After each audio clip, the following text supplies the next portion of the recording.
ओम नमो भगवते वासुदेवाय नमः। कल की कथा में आपने भरत जी के चरित्र के बारे में जाना था। आज की कथा में हम चारों भाइयों के प्रेम के आदर्श त्याग मूर्ति भरत जी के अयोध्या लौटने की कथा का श्रवण करेंगे। अगर आपको आज की कथा समझ ना आए तो आप इससे पहले की कथा का श्रवण कीजिएगा। सूत जी कहते हैं, भरत को रामचंद्र जी ने अपने स्मरण के स्वरूप में अपनी चरण पादुकाएं दी थीं। भरत ने उन्हें अपने माथे से लगाया। बंधु प्रेम का आदर्श स्थापित करने के लिए भरत सीताराम लौटते हुए अयोध्या वापस लौटे। भगवान के चरण पादुका को सिंहासन पर स्थापित किया। भरत जी गौमुख यावक व्रत करते हैं। गाय को जो खिलाया जाए वह गोबर के साथ बाहर आने पर गौमूत्र के साथ उबाला जाता है। वैसे भी दिन में एक बार खाते थे। रामचंद्र जी की तपचर्या से भी भरत की तपचर्या अधिक श्रेष्ठ है। उनका प्रेम तो ऐसा प्रबल है कि जड़ पादुका भी मानो चेतन हो गई हैं। राम वियोगी का जीवन कैसे होना चाहिए, उसका आदर्श भरत ने जगत के समक्ष प्रस्तुत किया। हम भी राम वियोगी ही हैं। भरत सा जीवन बन जाए तभी राम मिलते हैं। भरत का जीवन हमारे लिए अनुकरणीय है। भरत राम की पादुका से हर बात में आज्ञा मांगते हैं। किसी उलझन के समय में किसी जीव से परामर्श करना अच्छा है, किंतु भगवान से परामर्श करना तो अति उत्तम है। जीव की राय शायद राग द्वेष से भरी हुई हो सकती है, सो ठाकुर जी से ही सलाह मशविरा करना अच्छा है।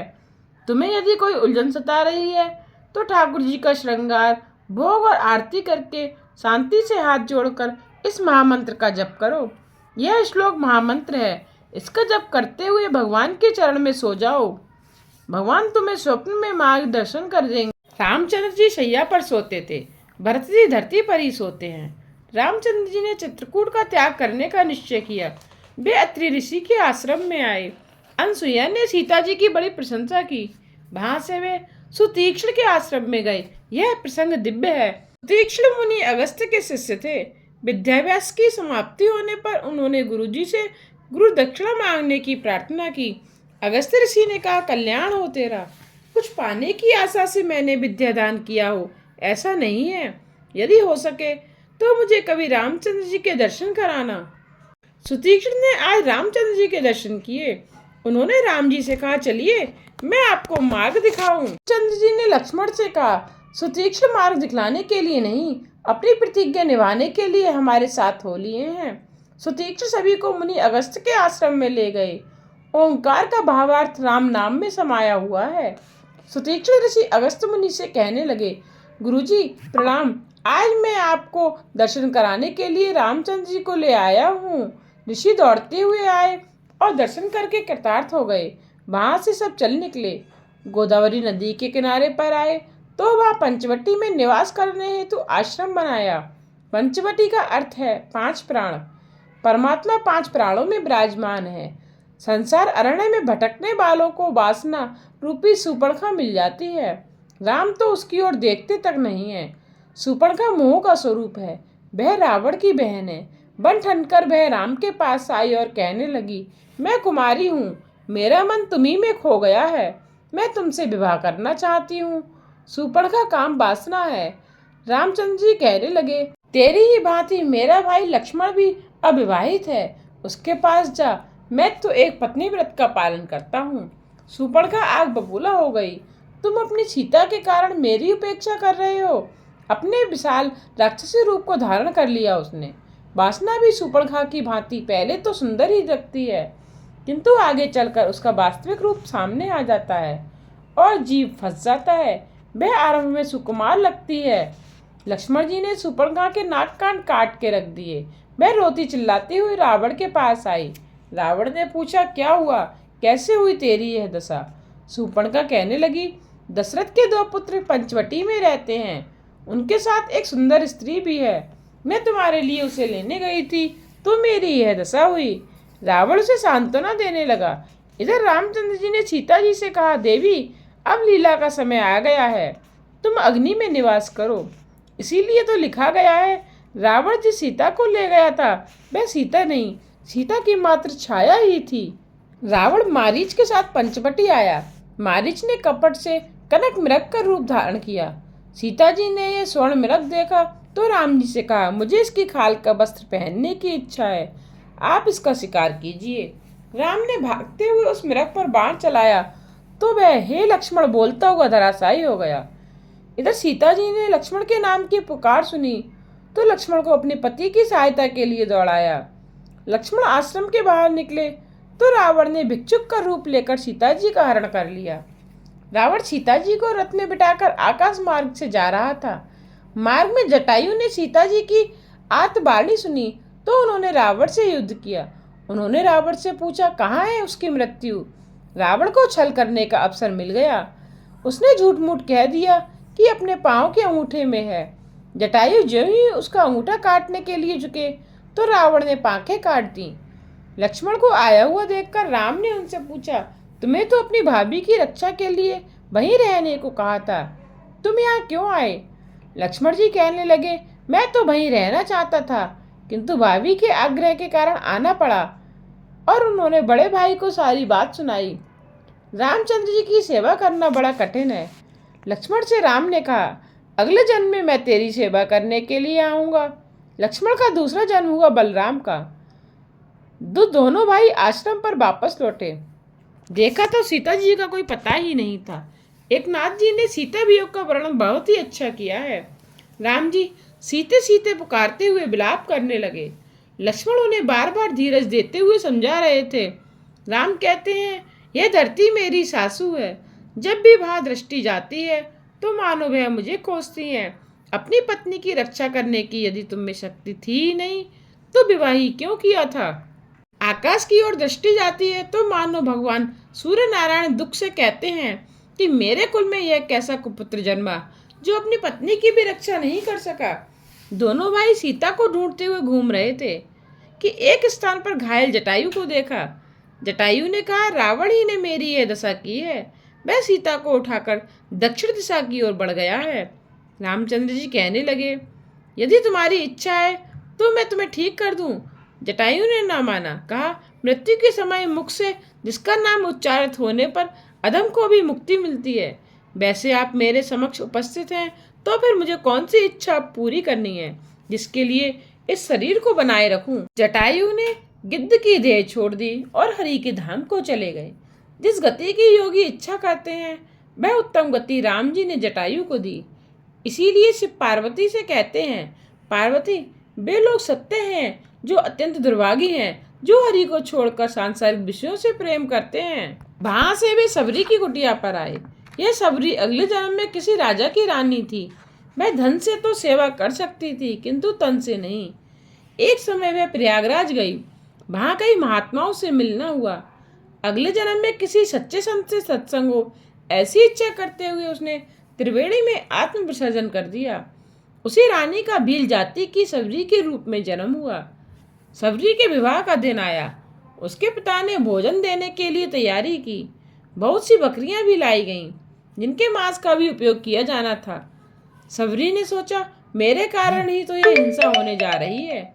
नहीं नहीं, ऐसा नहीं होना चाहिए। उसने मध्यरात्रि के समय घर ही छोड़ दिया। सबरी पंपा सरोवर के किनारे आई और मातंग ऋषि के आश्रम के निकट रहने लगी। यह मातंग ऋषि वर्ष में एक हाथी का शिकार करते थे और उसके मांस का भक्षण करते हुए सारा वर्ष बिताते थे।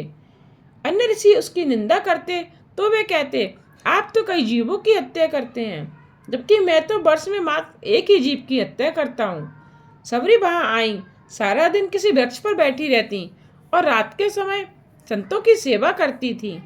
सत्कर्मों की प्रसिद्धि से पुण्य नष्ट हो जाता है।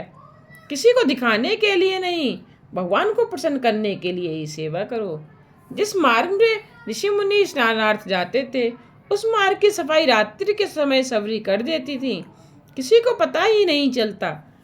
उससे मातंग ऋषि ने पूछा, तुम कौन सी जाति की हो। सबरी ने सच्ची बात ही कह दी कि वह किरात कन्या है। मातंग ऋषि ने सोचा कि यह हीन जाति की है किंतु हीन कर्म नहीं है। उन्होंने कहा, पुत्री तुम मेरे आश्रम में ही रहना। सबरी शुद्ध थी, फिर भी लोग निंदा करते थे कि ऋषि होकर भी भील कन्या को अपने पास रखा है।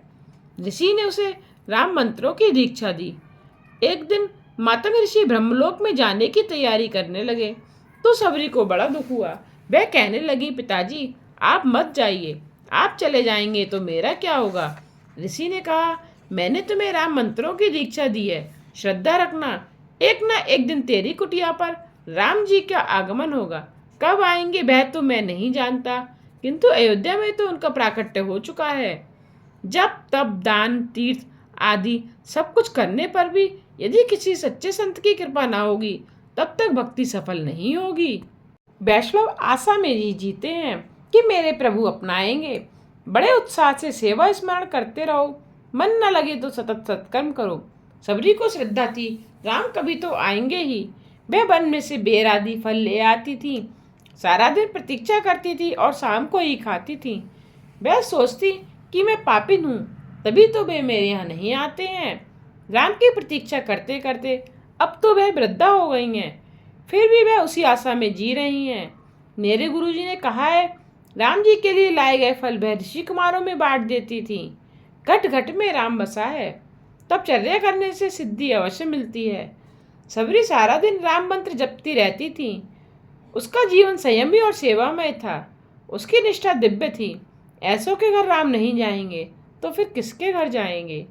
राम लक्ष्मण पंपा सरोवर आए तो ऋषि मुनियों ने उनका स्वागत किया। वे सब अपने यहाँ पधारने का आग्रह करने लगे तो राम जी ने कहा, पहले मैं सबरी की कुटिया पर जाऊंगा। सभी स्थानों में हमेशा जो मुझे ढूंढता है उसे मैं भी ढूंढता हूँ और उसके पास जाता हूँ।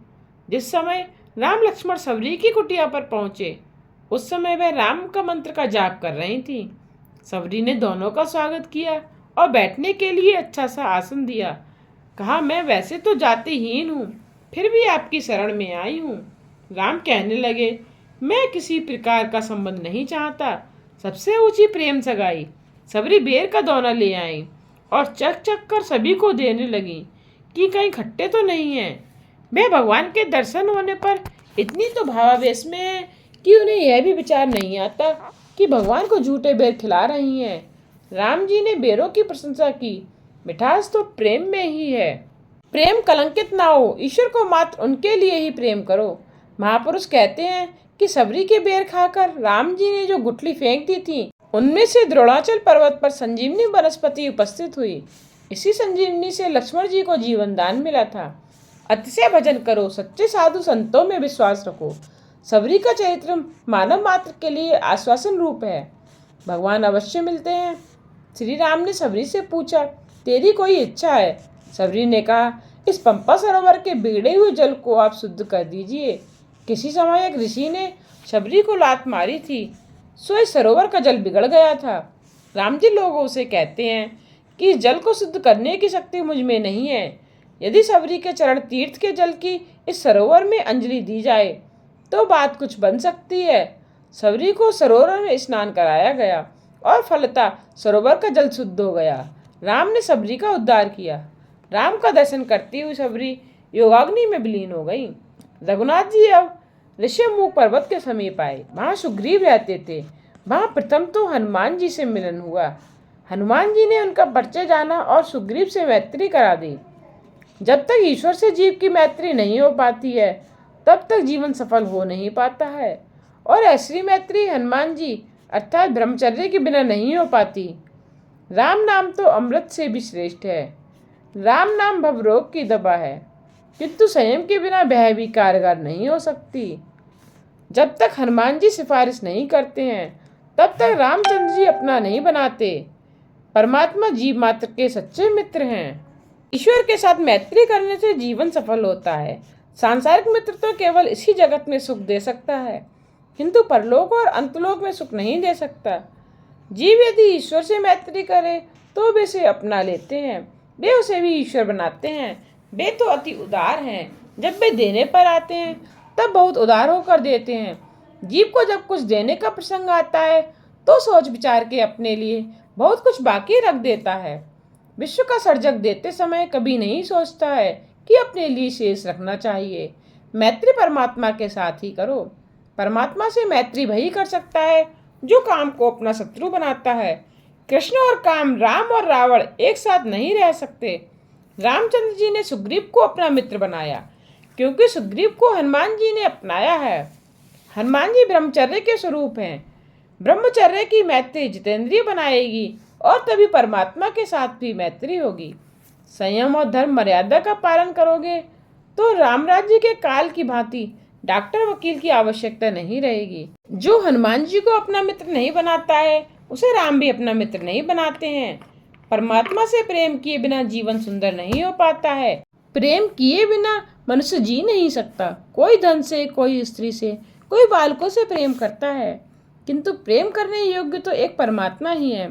परमात्मा के सिवाय अन्य किसी भी व्यक्ति के साथ किया प्रेम जीव को अंत में रुलाता ही है। जगत अपूर्ण है और जीव भी अपूर्ण है। परमात्मा के साथ मैत्री होने पर ही जीवन परिपूर्ण हो पाता है। परमात्मा के साथ प्रेम करने वाले को वे पूर्ण बनाते हैं।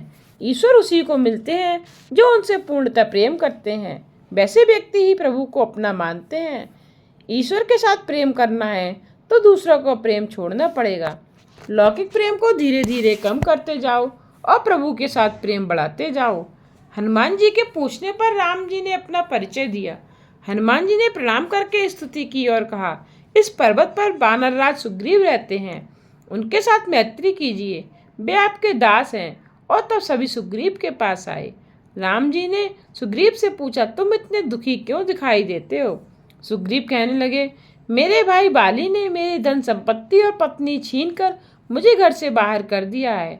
जो मित्र के दुख से दुखी होता है वही सच्चा मित्र है। सुग्रीव और बाली के बीच युद्ध हुआ। राम सुग्रीव के पक्ष में थे। उन्होंने एक वृक्ष की आड़ लेकर बाली पर तीर छोड़ा तो बाली ने कहा, अवगुर कबनु नात मोहि मारा। आपने तो धर्म की रक्षा के हेतु अवतार धारण किया है, मैंने तो कोई अपराध किया नहीं, फिर भी मेरा वध क्यों करना चाहते हो? धर्म की रक्षा के हेतु अवतार धारण करने का भी आपने अधर्माचरण किया है। रामचंद्र जी कहने लगे, बाली, अपना दोष तो तू देखता नहीं है और मुझ पर ही दोष लगाया जा रहा है। छोटे भाई की पत्नी, बहन, पुत्रवधू और अपनी कन्या एक समान है, फिर भी तुमने अपने भाई की पत्नी पर कुदृष्टि डाली, सो तू महापापी है। अतः तेरा उद्धार करने के लिए ही तेरा वध कर रहा हूँ। स्वदोष के दर्शन के बिना ईश्वर के दर्शन नहीं होते, पर दोष दर्शन परमात्मा के दर्शन में बाधा रूप है। बाली कहने लगा, प्रभु, यदि मैं पापी हूँ तो मुझे बताइए कि कौन से ग्रंथ में ऐसा लिखा हुआ है कि पापी को भी आपके दर्शन का लाभ हो सकता है? उल्टे कहा गया है, जन्म जन्म मुनि जतन कराही, अंतराम कहीं आवत नाही। मुनिगण जन्म जन्मांतर में कई प्रकार की साधना करते रहते हैं, फिर भी अंतकाल में उनके मुख से राम नाम उच्चारित नहीं हो पाता है। मैं पुण्यशाली हूँ, तभी आपके दर्शन इस समय कर पा रहा हूँ। आपके दर्शन से अब मैं पापी तो रहा ही नहीं। आपके दर्शन से पापों का नाश होता है। आपके दर्शन देवों को भी दुर्लभ हैं, फिर भी मैं आपके दर्शन कर पा रहा हूँ। भगवान राम ने कहा, मेरे दर्शन तुझे हुए, वह मेरे प्रताप से नहीं हुए हैं। तुम सुग्रीव के भाई हो, सो मैं तुम्हारा उद्धार कर रहा हूँ। तुम सुग्रीव के कारण ही मेरे दर्शन पा रहे हो। भगवान की बात सुनकर बाली ने सुग्रीव को प्रणाम किया और कहा, तेरे ही कारण मुझे भगवान के दर्शन करने का सौभाग्य प्राप्त हुआ। सुग्रीव से बाली ने कहने लगा, नहीं नहीं, तुम्हारे कारण ही मुझे भगवान के दर्शन हुए हैं। यदि तुमने मुझे घर से बाहर ना निकाला होता तो प्रभु दर्शन में भी नहीं कर पाता। बाली देह छोड़ रहा था तो सुग्रीव ने भगवान से प्रार्थना की कि मेरे भाई के पाप को क्षमा कीजिए। बैर और वासना मृत्यु को बिगाड़ते हैं। जो बैर और वासना को अपने ही मन में रखकर मरता है उसे सद्गति नहीं मिल पाती। अपना कर्तव्य है कि किसी के साथ बैर न रखें। राम राम जपते हुए बाली ने प्राण त्याग किया। सुग्रीव को किष्किंधा का राज्य दिया गया। राम की अनासक्ति भी कैसी है। रावण की हार हुई और लंका का राज्य राम को मिला, किंतु उन्होंने कहा, मुझे धन या राज्य की आसक्ति नहीं है। लंका का राज्य विभीषण को दे दिया। कंस की मृत्यु होने पर मथुरा का राज्य कृष्ण के हाथों में आया, किंतु उन्होंने उग्रसेन को दे दिया। राम और कृष्ण जैसा बोलते हैं वैसा ही आचरण करते हैं। श्री कृष्ण ने अर्जुन को युद्ध भूमि में 6 शास्त्रों का सार एक ही घंटे में सुनाया था। भगवान का ज्ञान भी कैसा है। अर्जुन ने कहा था, आप जो कहेंगे मैं वही करूँगा। ज्ञान की शोभा व्याख्यान नहीं, क्रियात्मक भक्ति योग है। राम के समान जगत हितार्थी कोई नहीं है, ऐसा भगवान शंकर ने पार्वती से कहा। देवता, मनुष्य और मुनि सभी की यह रीति है कि अपने स्वार्थ के हेतु ही वे सभी से प्रीति करते हैं। भगवान राम प्रवर्षण पर्वत पर विराजे। हनुमान जी अपनी वानर सेना के साथ आए। राम जी ने अपनी मुद्रिका हनुमान जी को देते हुए कहा, यह सीता जी को देना और मेरे विरह तथा बल की सारी बातें सुनाकर तुरंत लौट आना। हनुमान जी ने अपनी बानर सेना के साथ दक्षिण की ओर प्रयाण किया। वे जामवंत के पास आए, जहाँ संपाति ने उन्हें समाचार दिया कि सीता जी को अशोक वाटिका में रखा गया है। समुद्र को पार करना कठिन है। राम नाम और संयम के बल के बिना समुद्र पार नहीं किया जा सकता। हनुमान जी ने आवेशपूर्वक कहा, यदि आप कहें तो सारी लंका को समुद्र में डुबो दूं। जामवंत ने कहा, धीरज रखो, यदि लंका को डुबो दोगे तो सीता जी भी डूब जाएंगी। तो हनुमान जी ने उड़ान भरी और उड़ते हुए समुद्र पार करने लगे। मार्ग में सुरसा ने अवरोध करने का प्रयत्न किया। हनुमान जी ने उसका नाश किया। हनुमान जी लंका आ पहुंचे। सायकाल का समय था। लंका दर्शन करने निकले। वहां भी वैभव अलौकिक था।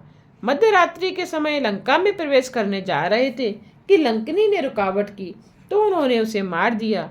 मरते हुए लंकनी ने कहा, मुझे ज्योतिषी ने कहा कि तुझे कोई मारे तब समझ लेना कि रावण की भी मृत्यु होने जा रही है।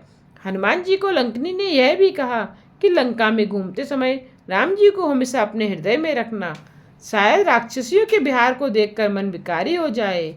मानव समाज में बसकर मानव बनना आसान नहीं है। एकांत में बैठकर ब्रह्म चिंतन करना आसान है। जन समाज के मध्य में विलासी लोगों के साथ रहकर निर्विकार रहना बड़ा कठिन है। शरीर से चाहे पाप ना हो, मन से तो हो ही जाता है। हनुमान जी को कौन उपदेश दे सकता है? वे तो सकल विद्या के आचार्य हैं। फिर भी लंकनी के वचन उपेक्षणीय नहीं है। हनुमान जी को लगा, मैंने आंखों से यह दृश्य देखा नहीं, नहीं, आंख से चाहे देखा है, मन से चिंतन तो किया ही नहीं है। हनुमान जी तो बाल ब्रह्मचारी हैं। वहां से वे इंद्रजीत के आवास में आए। वहां सुंदरी सुलोचना को देखकर उन्होंने सोचा, शायद यही सीता जी हैं। नहीं, नहीं, यह सीता जी नहीं है। एक नाथ जी महाराज ने सुंदरकांड में बड़ा अच्छा वर्णन किया है। हनुमान जी साक्षात शिव जी के अवतार थे। पार्वती जी भी अवतार लेने का आग्रह करने लगी तो शिव जी ने कहा, नहीं, मुझे ब्रह्मचारी रहना है। पार्वती ने कहा, मैं आपके बगैर जी नहीं सकूंगी। सो शिव जी ने हनुमान जी का रूप लिया और पार्वती जी बनी उनकी पूंछ। यह योग माया सभी के घर में जाती है। हनुमान जी की पूंछ बढ़ती ही गई। रावण की बहुत फजीयत हुई। हनुमान जी ने सारी रात सूक्ष्म रीति से भ्रमण किया, किंतु सीता जी कहीं भी दिखाई नहीं दे रही थी। प्रातः काल में विभीषण के आवास में प्रविष्ट हुए। वहां उन्होंने देखा कि विभीषण ने नींद से जागते ही राम का स्मरण और उच्चारण किया। हनुमान जी सोचने लगे, इन राक्षसों की बस्ती में यह कौन वैष्णव है। हनुमान जी ने ब्राह्मण का रूप लिया और विभीषण के निकट गए। विभीषण ने उनसे पूछा, कौन है आप? राम तो नहीं है क्या? प्रभात में आपके दर्शन हुए, सो मेरा सारा दिन अच्छा बीतेगा और कल्याण होगा। हनुमान जी ने सारी बात बताते हुए सीता जी का पता पूछा। विभीषण कहने लगे, आपके दर्शन होने से मुझे विश्वास हो गया है कि राम जी के दर्शन मुझे अवश्य होंगे। मैं तो अधम हूँ, किंतु आपके कारण राम मुझे अवश्य अपनाएंगे। रात्रि में सोने से पहले तथा प्रातःकाल में जागते ही प्रभु स्मरण और शुभ विचार करो। हनुमान जी अशोक वन में आए। वहाँ सीता जी समाधि अवस्था में बैठकर राम नाम जप रही थी। उनका शरीर दुर्बल हो गया था। हनुमान जी ने उनको मन ही मन प्रणाम किया और वृक्ष की डाली पर बैठकर राम कथा सुनानी शुरू की। आपको ढूंढने के लिए कई बानर भेजे गए हैं, उनमें से भी मैं एक हूँ। मैं रामचंद्र जी का दूत हूँ। आज मेरा जीवन सफल हो गया। साक्षात आद्य शक्ति सीता जी को प्रणाम करता हूँ। सीता जी कहने लगी, भाई कौन है तू? प्रत्यक्ष क्यों नहीं आता तू मेरे समक्ष? हनुमान जी ने सामने आकर माता जी को प्रणाम किया। माता जी, मैं हूँ रामचंद्र जी का दूत। मुझे आज बड़ा आनंद हुआ। और उन्होंने रामचंद्र जी का संदेश सुनाया। वे आपकी उपेक्षा नहीं करते हैं, वे शीघ्र ही यहाँ आ रहे हैं। माता जी, मुझे भूख लगी है। यहाँ फल तो बहुत हैं, किंतु राक्षस लोग निगरानी कर रहे हैं। सीता जी ने कहा, नीचे गिरे हुए फल ही खाना, तोड़कर मत खाना। सीता जी ने सोचा कि माता जी ने फल तोड़ने की मनाही की है, वृक्ष को झंझोड़कर फल गिराने की नहीं। और उन्होंने वृक्ष को झंझोड़कर फल गिराकर आहार किया। संत तो भोजन करते समय ही भजन चालू रखते हैं। अन्न की निंदा पाप है। हनुमान जी ने दिव्य बानर का स्वरूप धारण किया और पूंछ को उसका काम करने की आज्ञा दी। पूंछ ने बहुतों को मारा, कई राक्षसियों का संहार किया। इतने में इंद्रजीत ने वहां आकर ब्रह्मास्त्र छोड़ा। हनुमान जी ने ब्रह्मास्त्र का सम्मान किया। इंद्रजीत हनुमान जी को बांधकर राजसभा में ले आया। रावण ने हनुमान जी से पूछा, ए बंदर, कहाँ से आया है तू? क्यों आया है? हनुमान जी कहने लगे, ए दशानन, मैं तो तुम्हें उपदेश देने के लिए आया हूँ। शिव जी को प्रसन्न करने के लिए तू तपस्वी बना था, फिर भी पराई स्त्री सीता जी को बंदी बनाया। रामचंद्र जी की शरण में आ, वे तेरे सभी पाप क्षमा कर देंगे। इससे आगे की कथा का श्रवण आप अगले अध्याय में कीजिएगा। आगे आने वाली कथा के लिए मेरे चैनल को सब्सक्राइब करना ना भूलिएगा, जिससे आने वाले वीडियोज के नोटिफिकेशन आप तक पहुंचते रहें।